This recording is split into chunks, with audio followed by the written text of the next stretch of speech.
नमस्कार, आप देख रहे हैं मातृ गौरव। मैं हूं व्यास कुमार। आज 6 अप्रैल भारतीय जनता पार्टी का स्थापना दिवस है और इस वर्ष जो लोकसभा के चुनाव है उसमें भारतीय जनता पार्टी का एक नारा है कि अब की बार 400 पार। तो आइए देखते हैं मीरा भाईंदर में भारतीय जनता पार्टी किस प्रकार से अपना स्थापना वर्ष मना रही है। अंधेरा छटेगा, सूरज निकलेगा, कमल खिलेगा। वंदे वंदे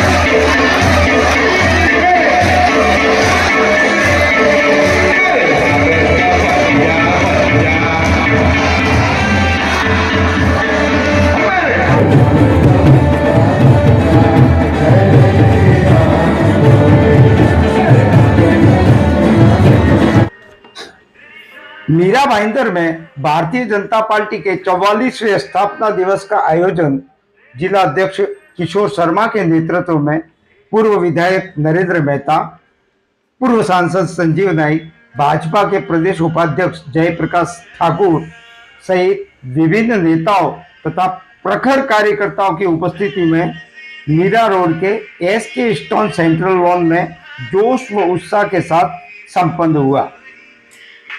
तो दूसरी ओर भाईंदर पश्चिम के ही मैक्सस मॉल स्थित हॉल में भी एडवोकेट रवि व्यास के नेतृत्व में भारतीय जनता पार्टी के स्थापना दिवस का समारोह मनाया गया, जिसे आप इस वीडियो में देखेंगे।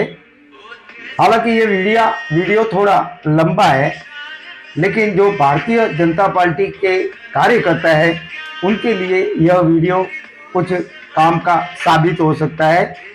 तो आओ आज हम भारतीय जनता पार्टी के कठिन सफर तथा लक्ष्य आधारित सिद्धांतों की बात करें। भारत को समर्थ राष्ट्र बनाने के लक्ष्य के साथ भारतीय जनता पार्टी का गठन 6 अप्रैल 1980 को दिल्ली के कोटला मैदान में आयोजित कार्यकर्ता अधिवेशन में हुआ, जिसमें प्रथम अध्यक्ष श्री अटल बिहारी वाजपेयी बने, जिन्होंने भारतीय लोकतंत्र में अपनी सशक्त भागीदारी दर्ज के राजनीति को नया अंजाम दिया। हालांकि भाजपा की स्थापना 6 अप्रैल 1980 को हुई, लेकिन इसका इतिहास जनसंघ से जुड़ा है। भारत की आजादी तथा भारत के हुए विभाजन के साथ ही देश में नई राजनीतिक परिस्थितियां पैदा हुई। गांधी जी की हत्या के बाद संघ पर प्रतिबंध लगाकर नया राजनीतिक षड्यंत्र रचा जाने लगा। सरदार पटेल के निधन के बाद कांग्रेस में नेहरूवाद का सूत्रपात हुआ। अल्पसंख्यक, कश्मीर पर घुटने टेकने जैसी राजनीति, लाइसेंस परमिट राज, तुष्टीकरण, अंतरराष्ट्रीय मामलों में देश हित की अनदेखी करना, बांग्लादेश तथा पाकिस्तान में हिंदू अल्पसंख्यकों पर अत्याचार से क्षुब्ध होकर डॉक्टर श्यामा प्रसाद मुखर्जी ने नेहरू मंत्रिमंडल से त्याग पत्र दे दिया। ऐसी परिस्थिति में 21 अक्टूबर 1951 को श्यामा प्रसाद मुखर्जी की अध्यक्षता में भारतीय जनसंघ का उदय हुआ तथा डॉक्टर श्यामा प्रसाद मुखर्जी के नेतृत्व में कश्मीर तथा राष्ट्र की अखंडता के लिए आंदोलन छेड़ा। कश्मीर को दिए गए विशेषाधिकार के विरोध में डॉक्टर श्यामा प्रसाद मुखर्जी को कश्मीर की जेल में डाल दिया गया, जहां उनकी रहस्यमय मृत्यु हो गई। लगता है प्रधानमंत्री नरेंद्र मोदी ने हाल ही में कश्मीर से धारा 370 हटाकर अपने पूर्वजों के सपने को एक तरह से पूरा किया है।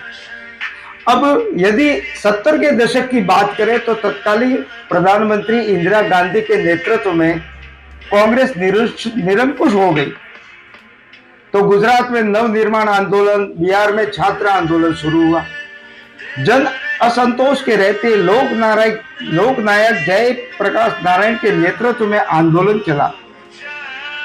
1971 में भारत तथा पाकिस्तान के बीच युद्ध, बांग्लादेश में विद्रोह के चलते इमरजेंसी लगाई गई, जो युद्ध के बाद भी लागू थी। जिसके विरोध में उठे जन आंदोलन से कांग्रेस सरकार ने जनता की आवाज दबाने का प्रयास किया तथा 25 जून 1975 को देश में दूसरी बार आपातकाल लगाया गया, जिसे आंतरिक आपातकाल के रूप में देशवासियों पर थोप दिया। न्यूज़पेपरों पर प्रतिबंध, संघ पर प्रतिबंध, अनेक राष्ट्रवादी संगठनों पर प्रतिबंध, कार्यकर्ताओं के मिसा के तहत गिरफ्तारी कर जेल में डाल देना, जिससे लोगों में काफी असंतोष था। लोक नायक जयप्रकाश नारायण के जन आंदोलन से घबराकर इंदिरा गांधी ने 18 जनवरी 1977 को लोकसभा भंग कर नए जनादेश की ओर बढ़ी। इस बीच जय नारायण के आह्वान पर नए राजनीतिक दल जनता पार्टी का उदय हुआ, जो बाद में चुनाव हुए तो कांग्रेस को करारी हार हुई तथा जनता पार्टी तथा विपक्षी पार्टियां भारी बहुमत से सत्ता में आई और पूर्व में की गई घोषणा अनुसार जनसंघ ने 5000 प्रतिनिधियों के एक अधिवेशन में अपना विलय जनता पार्टी में कर दिया। लेकिन यह प्रयोग लंबा नहीं चला तथा 2.5 वर्षों में ही सरकार षड्यंत्रों से गिर गई। भारतीय जनता पार्टी ने पंडित दीनदयाल उपाध्याय द्वारा प्रतिपादित विचार एवं दर्शन की बात करें तो एकात्म मानववाद को अपनाया तथा अंत्योदय, सुशासन, राष्ट्रवाद, विकास तथा सुरक्षा पर जोर दिया। 1989 के चुनावों में राजीव गांधी के नेतृत्व वाली कांग्रेस को भारी पराजय का सामना करना पड़ा। वीपी सिंह की राष्ट्रीय मोर्चे की सरकार बनी।